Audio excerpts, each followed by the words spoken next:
मेष संक्रांति 14 अप्रैल मंगलवार 2026 को मनाई जाएगी। मेष संक्रांति पुण्यकाल प्रातःकाल 5:57 से दोपहर 1:55 तक, अवधि 7 घंटे 58 मिनट। मेष संक्रांति महापुण्यकाल प्रातःकाल 7:30 से 11:47 तक, अवधि 4 घंटे 16 मिनट। मेष संक्रांति का क्षण प्रातःकाल 9:39। मेष संक्रांति के फल इस प्रकार हैं। चोरों के लिए यह संक्रांति बड़ी अच्छी है। वस्तुओं की लागत महंगी हो जाएगी। अति कष्टपूर्ण समय लाएगी। लोग खांसी और ठंड से पीड़ित होंगे।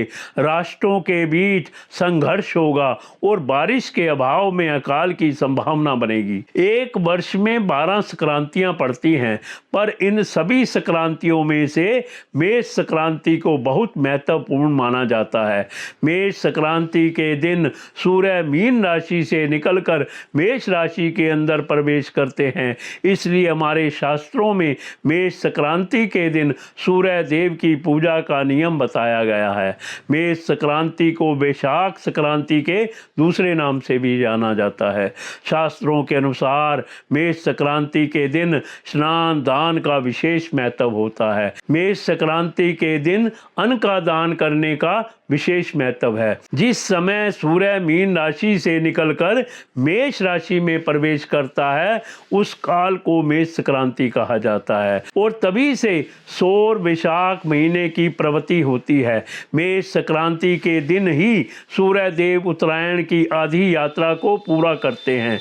मेष संक्रांति के दिन धर्म घट का दान, स्नान, तिल द्वारा पितरों का तर्पण तथा मधुसूदन भगवान की पूजन को बहुत महत्वपूर्ण माना जाता है। शास्त्रों में बताया गया है कि मेष संक्रांति के पुण्य काल में स्नान दान और पितरों का तर्पण करने से बहुत पुण्य मिलता है। इस दिन भगवान शिव, हनुमान, विष्णु और माँ काली की पूजा करना शुभ माना जाता है। श्रद्धालु गंगा, यमुना और गोदावरी नदियों के पवित्र जल में स्नान करते हैं। भक्तों के लिए यह महत्वपूर्ण है कि वे अपने द्वारा किए जाने वाले सभी कार्यों के लिए पुण्य काल मुहूर्त को ध्यान में रखें, ताकि उन्हें अपने कर्मों का फल प्राप्त हो सके। व्यक्ति को अपना पूरा दिन सात्विक, स्वच्छ, ताजा, तैयार शाकाहारी भोजन करते हुए बिताने का प्रयास करना चाहिए और किसी भी बुरी आदत से बचना चाहिए। प्रत्येक समुदाय में होने वाले उत्सवों के दौरान अन्य अनुष्ठानों को करते समय स्तोत्र और भजनों का पाठ करना आवश्यक है। मेष संक्रांति को सुबह सूर्य देव और रात के समय चंद्रदेव की पूजा करना शुभ रहता है। पूजा पाठ के साथ साथ रात में चंद्रदेव को दूध से अर्घ्य दें। अर्घ्य देते हुए अपनी मनोकामना को मन ही मन में बोलें। इस उपाय से जल्द ही आपकी मनोकामना पूर्ण हो सकती है। साथ ही परिवार में खुशियों का आगमन होगा और घर वालों को मानसिक शांति मिलेगी। मेष संक्रांति के पावन दिन संध्या काल में भगवान विष्णु और मां लक्ष्मी की पूजा करना शुभ माना जाता है। पूजा के बाद देवी देवताओं को गुड़ और तिल का भोग लगाएं। इसी दौरान अपनी इच्छा को बार बार बोलें और गलतियों के लिए उनसे माफ़ी मांगें। इससे आपको विष्णु जी और मां लक्ष्मी का विशेष आशीर्वाद प्राप्त होगा।